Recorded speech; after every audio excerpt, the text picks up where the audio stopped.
Hi everybody! After the 3-day weekend, I thought I'd take today to talk a little bit about and demonstrate an interesting thing. See, a couple of years ago I used to be 30 pounds heavier than I am now. I am 185 pounds and I'm 6 feet tall. I'd still like to lose about 10 pounds. Today I'd like to illustrate a bit about the difference between exercising and changing your diet with regard to losing weight. So here I have 1/2 of a candy bar. And now, candy and food in general is very calorie dense. Let's see, this little half of a candy bar, yum, it's dark chocolate and coconut, I really like it. This half of a candy bar, the entire package is 230 calories, which means this half a candy bar is 115 calories. So, while I'm eating this candy bar, I'm going to start pedaling on this exercise bicycle. Now, this exercise bicycle has an interesting little meter that estimates the number of calories that you burn. So by the time I finish eating this, it is pretty good, by the way. I never used to like coconut, and it's grown on me, although I have always liked dark chocolate. Anyway, this bike has a calorie meter. It says already I've burned 3.2 calories. 3.2, 111.8 to go. Yum.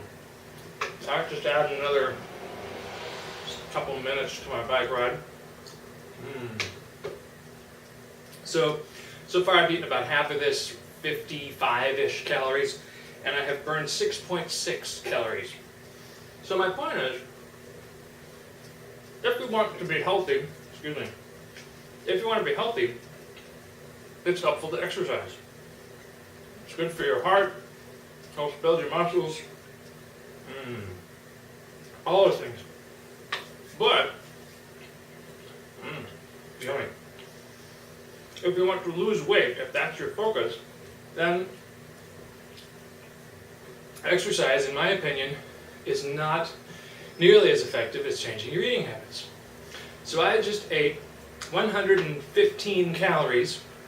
I've burned 12.4 already in the bike ride. I'm just beginning to break a sweat. So at this rate, I'm going to have to exercise, let's see, I've been going for 1 minute and 40 seconds. I'm probably going to have to go about, let's see, that's 100 seconds. That would be about 1,000 seconds, which is 360, 720, 12 minutes, 13, 14, over 15 minutes to burn off that one little candy bar. I might just keep going until I've actually burned off the candy bar so I can make my point. The other thing that a lot of times people wrestle with is the psychological aspects of changing your diet. Like it's a big deal for most people. Most of us, when we were kids, oh boy, candy, that's something very important. It's like a reward, or so, it's like a, something that the little dumb, unevolved animal part of our brain responds to is like, yay, I'm good, I have candy or whatever. And that doesn't go away, it just gets built layers and layers on top of it as we grow up and into adults. So there's a big psychological component to changing your diet that you just have to deal with if you intend to lose weight. 25 calories now, 25, so that's less than a quarter of what I ate, that tiny little candy bar. And I've been bicycling fairly moderate, putting in a little bit of effort for, how long is it? Let's take a look. Over 3 minutes. This video is going to get pretty boring pretty quickly. But once again, in order to use up just the calories in that tiny little candy bar, I'm going to go for like 15 minutes. If I had just not eaten it, if my goal were to lose weight, I could have saved all this work by just not eating it. And that's one thing that bugs me about shows like The Biggest Loser. They glamorize all the sweat and the hard work and the exercise part of it because that's what looks good on TV. But really the big battle is up here. The most important part to losing weight is just eating fewer calories. I mean, yes, I understand that there are people who have different metabolisms and everything, but you can't break the laws of thermodynamics. There's still conservation of matter and energy. So Another thing is that your brain plays tricks with you. It's very normal to rationalize things and for your brain to distort your own perceptions. It'll work against you. So you'll feel like you have not eaten as much as you really have. One thing that worked for me very well was keeping a detailed journal of everything I ate. And in order to eat something, I had to write it down and total the calories and look on that. Just the effort of doing that, number one, helped 40 calories, helped me keep from eating as much because it was a pain in the neck to have to write all that down and look it up and everything. But another thing is, like, you have to be able to come face to face with reality and realize how much you're actually eating and how few calories you're burning. The psychological part of it really is the toughest because our brains play other tricks on us, like rationalization. The idea of, oh, I deserve this. I've done so well now. I deserve this. Well, that's a real problem, because if not having it means you don't deserve it, that's something is weird about your self-esteem. Like it should not be a question of deserving or not. It should just be a simple question of calorie economics. If your intention is to lose weight and you want to lose it at such and such a rate, there are equations that will tell you how many calories you need to take in order to lose weight at that rate. And it's like a budget. You have so many calories you can eat in a day in order to attain your goal. And if you go over that, you will not meet your goal. It's not a question of deserving or how good a person you are. That's that dumb part of your brain talking again that then takes over the smart part of your brain and comes up with all these reasons and explanations and, oh, I can make an exception this time because of this or that. I have now burned 53.2 calories, which is just under half of that little tiny candy bar. If you've watched all this way through, wow, thanks. I'm flattered that you find what I'm saying that interesting. Hopefully my point has been made, but I'm just going to keep going here and burn off the entire candy bar. I'll keep kind of talking about things. Let's see. Restaurants. Restaurants are especially bad, particularly here in the US. There's, again, I think they're playing off a psychological thing where they make the portions bigger and bigger sizes. They also raise the prices. And I see two possible reasons for that. One is marketing and psychology. They want you to feel good about the restaurant, so they give you these very generous portions. So when you see it, you're like, ah, that looks great. And the other thing is the economy of scale and overhead. If they have their servers go out to the kitchen and come back with one large dish, that would be better economics than having them go multiple trips and spend their energy on more tables, and therefore they'd have to hire more servers. That's the way it seems to me. I have no explicit data for that. 65.8 calories now. So I'm over halfway there. This is worth doing an experiment yourself. Take some small snack that's, let's say, 100 calories. Notice the size of it, eat it, and then exercise 100 calories. And then you understand the economics of it, the calorie economics, if you will, of it. Where it's just not worth it. Like if you're like me and most people who don't particularly like exercising just to exercise, like I like to walk to a store or do something like that, but I don't like to exercise just for exercise's sake. But if you're like most people that way, then I think you'd probably agree that in most cases it's just not worth it. The pleasure of eating the candy bar is not worth the pain of 115 calories worth of exercise, which I'm now at 74.6, and I'm sweating a bit and a little bit uncomfortable.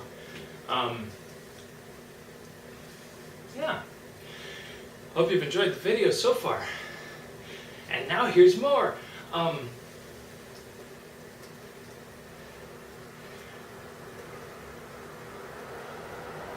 Oh good, he shut up.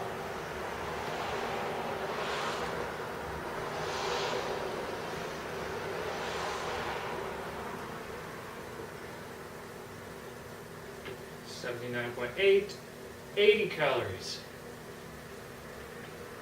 In 9 minutes and 17 seconds. Still going. 115.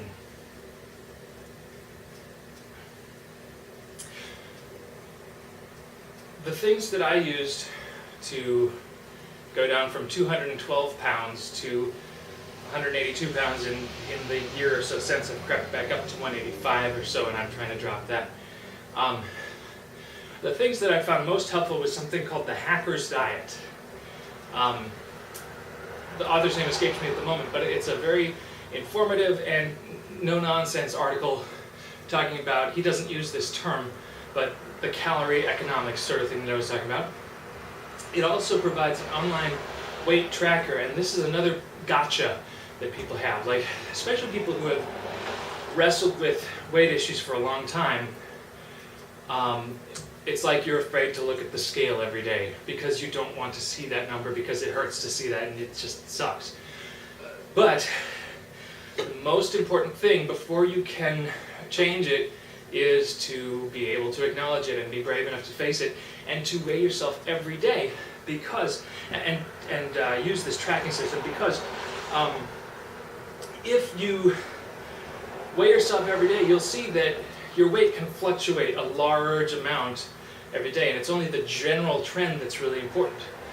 So what this Hacker's Diet tracker uses is a clever mechanism called a weighted average. So it'll take, let's say, the last 10 days, use mostly the last couple days of data, and then less and less influence as the previous days go, so that it smooths out the jagged peaks and valleys. 97.5 calories. I found that very helpful because then if your weight jumps up or jumps down, you don't get too sad or too excited about it, because you shouldn't. You should be looking at the overall trend. 100 calories.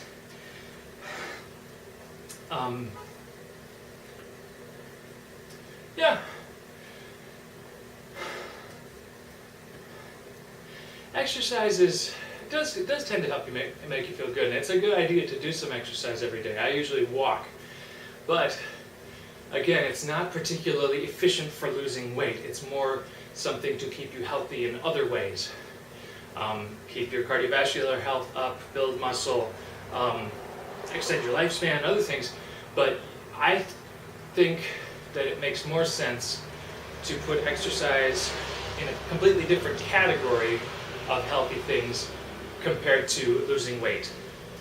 So like people have associated losing weight and exercise, and really they're not that much related as you would think. 108.2 calories. So it'll be just a minute or two more. I guess I will upload this thing. It's not like anybody ever watches any of these. I assume most people will have tuned out. Or maybe you're one of those who have skipped to the end. So for those of you who have skipped to the end, hi there, we're almost at the end. 111.8, 112. So to summarize, I would have to say, battle the psychological aspects of your own brain. Don't get caught in the trap of deserving. It's not about deserving, it's not about guilt. It's just about calorie economics. There's 115, that's it. Don't get caught in the trap of that. Exercise, but do it for other reasons besides losing weight. It's not going to help you much. And keep track of what you eat on paper. Don't eat anything without writing it down if your goal is to lose weight. Those three things, if you do it diligently, will probably help you succeed. Thanks. Bye.